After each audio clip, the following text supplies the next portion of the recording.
سلام مشتركاتي الغاليات، إن شاء الله تكونوا بخير وبصحة جيدة.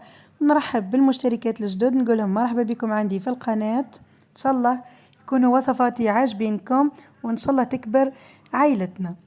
حبيباتي كما عودتكم دوما بالوصفات السهلة والاقتصادية، جيتكم اليوم بملاوي تونسي، طريقة سهلة وبسيطة بحشو أكثر من رائع. راهي درك العطلة، استغلوا الفرصة حبيباتي ووجدوا هاد لي ساندويتشات لولادكم. نتمنى الوصفة تعجبكم ونبداو على بركة الله.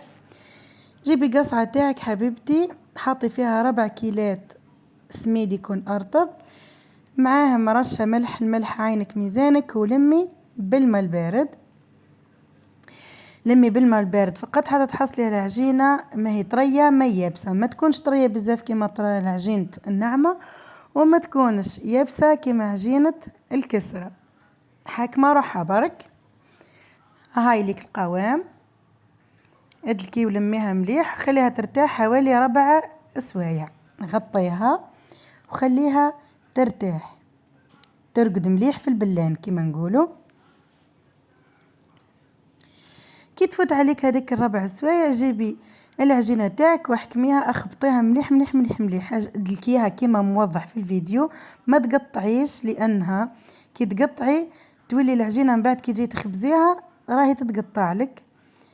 لمي برك ادلكي مليح مليح مليح وخبطيها حتى تتحصلي العجينه طريه وليس كيما موضح في الفيديو.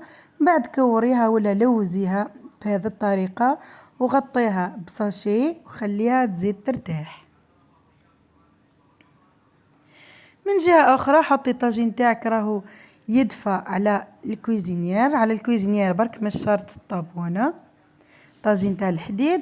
وجيبي الحبة تاعك الأولى اللي بديتي بيها، ساعدي روحك بالزيت وابدا يحلي، والقوام تاعها يكون خشين، ما تكونش رقيقة كيما حبة الناعمة ولا كيما الفطير، كل واحد كيفاه يسميه، ما تجيش كيما الشخشوخة، تجيش شوي خشينة عليها.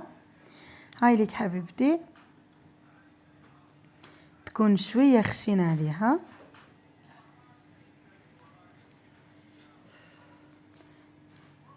حلي وطيبي ديريكتومون في طاجين يكون سخون.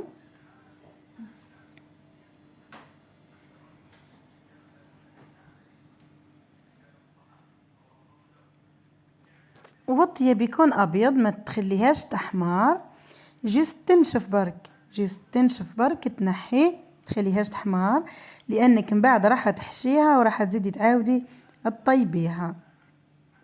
هاي ليك طبقي وطيبي على الجوانب به ما تقعدش خضرة، المهم ما تحمريهاش نتية، طيبي برك كشغل تنشف فقط، ما تخليهاش حمرة، ما تديرش هذوك الفقاعات الأحمر. هاي ليك، وتكوني في نفس الوقت حبيبتي راكي وجدتي الحشو تاعك اللي هو بطاطا مقلية ودجاج وبصل وزيتون وهريسة وفرماج. والوصفة هذه راه تجي بالطون حبيباتي، غير انا درتها بالدجاج ما كانش متوفر عندي الطون. الملاوي راهو يجي بالسلطة مشوية والطون، انا درت في بلاصتو الدجاج. وهاي ليك الورق تاوعي راه موجدو، عامليك حبيبتي، شوفي راهم يجيو خفاف روعة، تقدري تخدمي وتستحفظي بهم تخبيهم في الكونجيلاتور لعدة استعمالات. كما قلت لكم شوفي الكمية اللي مدتها لي، هاي ليك هذاك 4 كيلات سميد، شوفي شحال مدت لي. كما قلت لكم جيبي الورقة تاعك حبيبتي، الحشو اكيد يبقى اختياري، هي الوصفة الاصلية راهي تجي بالطون وانا درتها فقط بالدجاج. جيبي الورقة تاعك حبيبتي، ديري فيها شوية هريسة، شوية صوص الجيريان، وعليها البطاطا والبصل والدجاج والفرماج كما موضح في الفيديو. الوصفة الأصلية راهي تجي بالطون وسلطة مشوية والبطاطا مقلية والحروري، هما يكتروا الحار خلا في تونس، تجي مشخشخة بالبنة كما يقولوا. قلت لك حطي البطاطا والدجاج والفرماج والزيتون وشوية معدنوس، هاي ليك، وطبقيها على شكل بوراكة، والبانيناز راهي تسخن في نفس الوقت.